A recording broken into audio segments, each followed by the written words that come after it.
Hello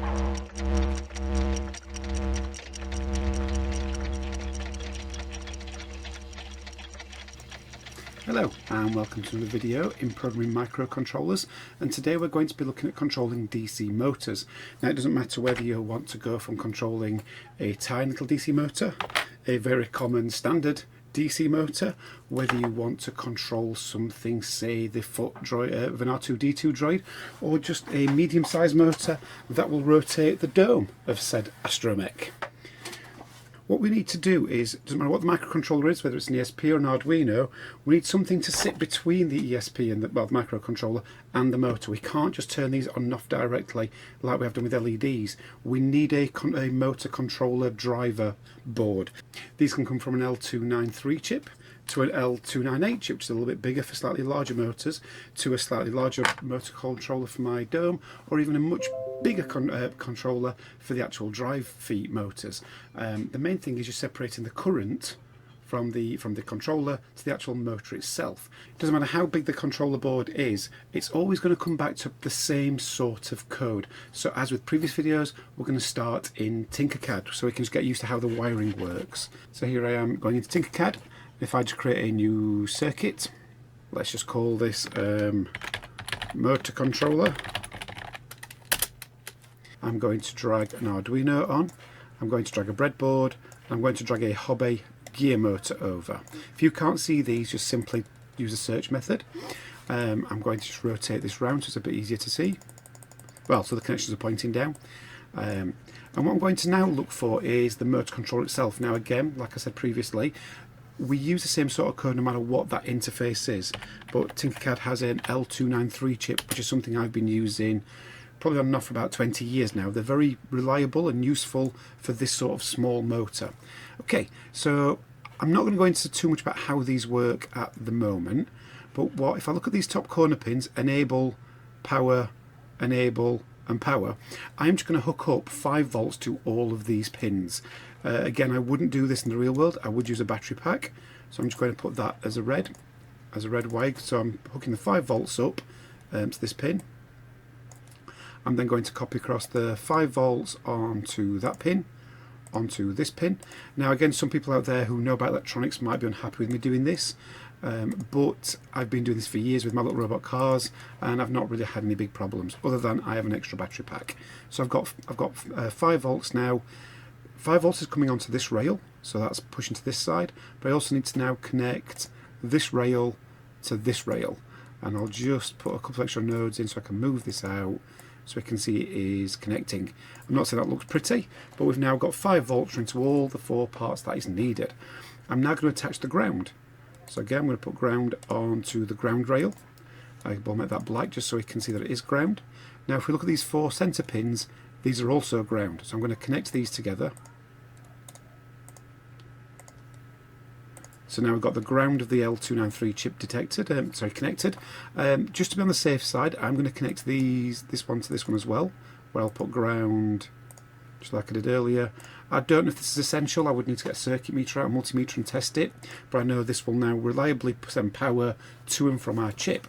So the next bit is these outer pins just here, output 4 and output 3.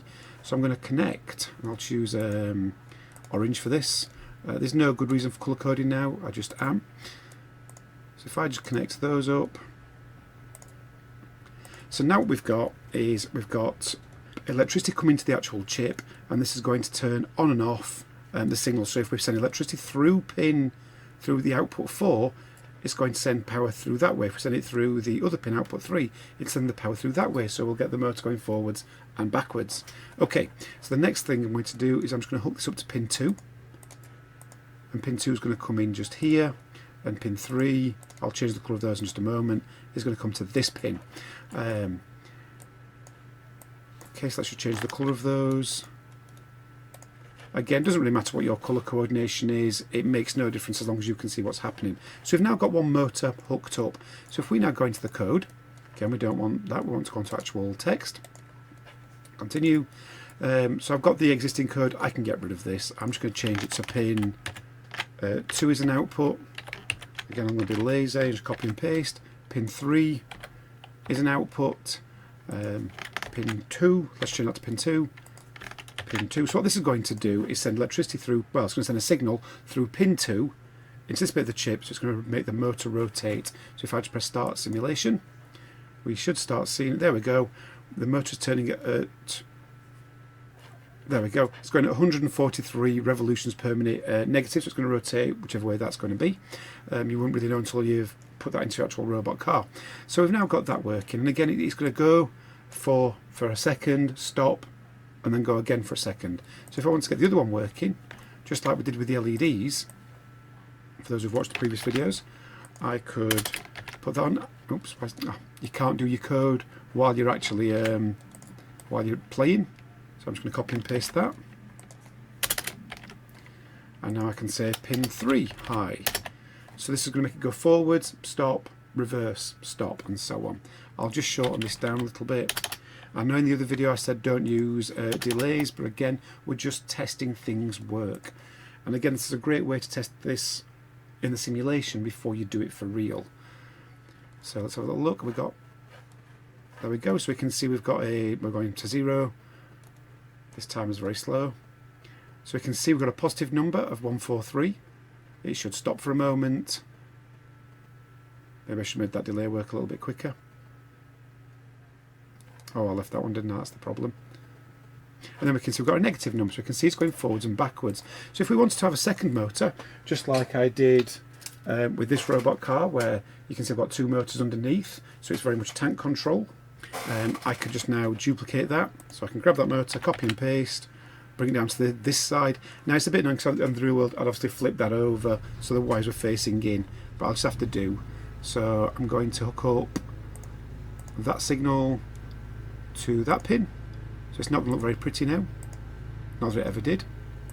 So I've now got that hooked up, and again I could now hook up pins 4. So again it's going to look a bit messy. Do I want it going like that? Again, this is going to be up to you and your wiring decisions, how you want to wire it, which pins do you want to go to. Quite often when I'm looking at the actual circuit board, that's when I decide where it's going. I want to use the shortest wires and the neatest path, so there's not much crossover. And then at a future lesson I'll show you how we can make a PCB for this. So now again I can nip back into the code, I can grab this bit, copy and paste, but now we've got pin 4 and 5. Now this is where I would also recommend doing some comments. So you might call that right motor, that might be right motor reverse, that might be right motor forwards, and so on, so you can kind of keep track of what's happening. So now I can just copy and paste this whole thing. Actually I'll copy and paste that. I'm going to slow that right down to 100 and that down to 500 just for the sake of this tutorial.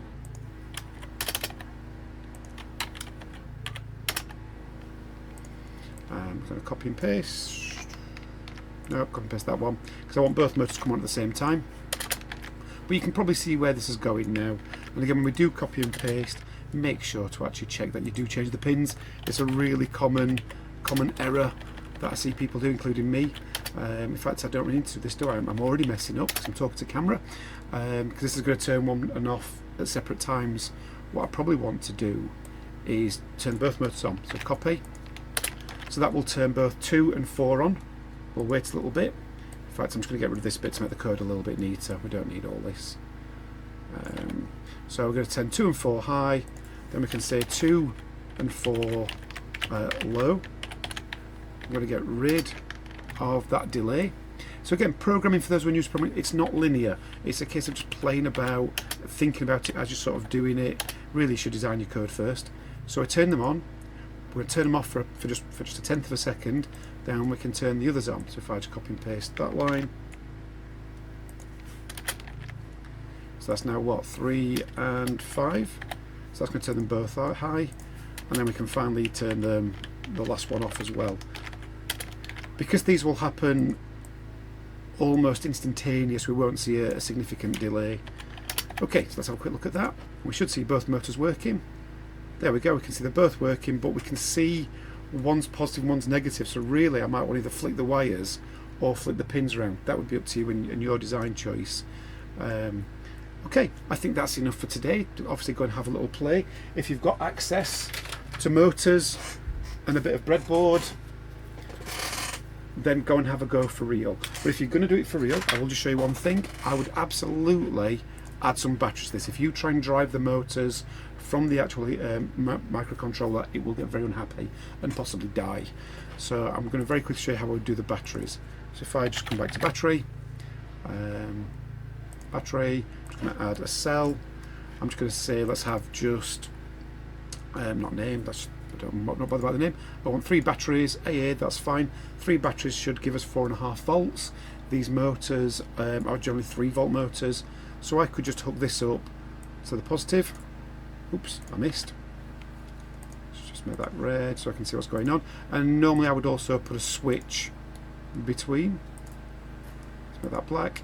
So now we wouldn't need to actually plug it in onto the USB. It will work from this battery pack and it shouldn't get things too upset. And we can then see it's still working. So that's how I would do it in the real world. So go have a play, experiment yourself, try different motors, try different speeds, and I shall come back with another video where we'll look at controlling some larger motors. Okay, if you found any part of this video useful, please remember to like, subscribe, positive comment below, and please feel free to leave suggestions for future content. I shall see you in the next one.